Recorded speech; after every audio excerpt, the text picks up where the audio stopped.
ನಿಮ್ಮ ಆಗಮನವೆನ್ನುವುದು ಆಶ್ಚರ್ಯಕ್ಕೆ ಈಡು ಮಾಡಿಕೊಟ್ಟಿದೆ.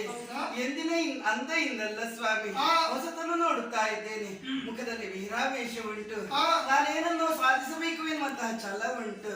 ಸ್ವಾಮಿ, ಕರದಲ್ಲಿ ಧನುರ್ಬಾಣವನ್ನು ಹಿಡಿದು ಸಾರಥಿಯನ್ನು ಒಡಗೂಡಿಕೊಂಡು ಎಲ್ಲಿಗೂ ಹೊರಟಿದ್ದೀರಲ್ಲ, ನಿಮ್ಮ ಪಯಣ ಆವಲಿಗೆ ಸ್ವಾಮಿ.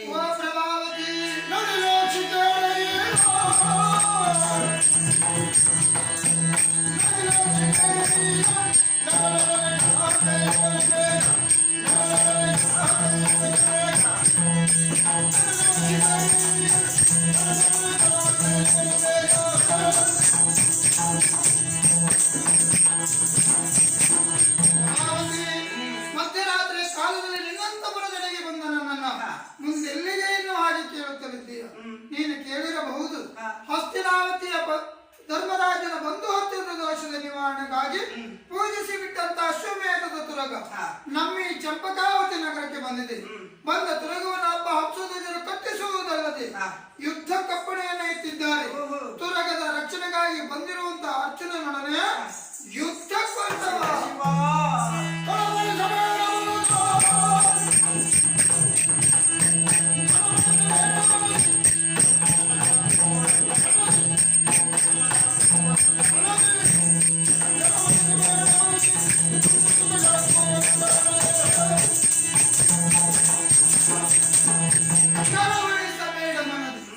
ಅರ್ಜುನನ ಹೆಸರನ್ನು ಕೇಳಿದಾಕ್ಷಣ ಹೆಸರುತ್ತಲಿದ್ದೀಯ.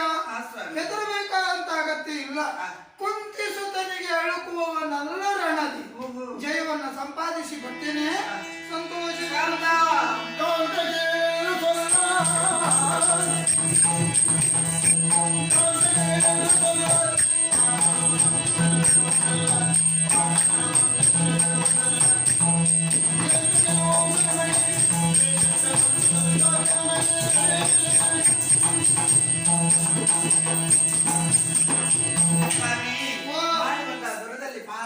ನೀವು ಗಾರು ಬಿಡಿಸುತ್ತೀರಿ ಎನ್ನುವಂತಹ ವಿಶ್ವಾಸ ನನಗುಂಟು. ಆದ್ರೆ ಪಾರ್ಥ ಸಹಾಯಕನಾಗಿ ಪರಮಾತ್ಮ ಬಂದೇ ಬರ್ತಾನೆ. ಅರ್ಜುನರೊಟ್ಟಾಗಿ ಏಕರಥದಲ್ಲಿ ಏಕಮುಖವಾಗಿ ಏಕಕಾಲದಲ್ಲಿ ಹೋರಾಟಕ್ಕೆ ನಿಂತರು ಅಂತಾದ್ರೆ ಜಗತ್ತೇ ಪ್ರಣಯವಾಗಿ ಹೋಗಬೇಕು. ಹೀಗಿರುವಾಗ ಎಂತೂ ಗೆಲ್ಲಬಹುದು ಸ್ವಾಮಿ.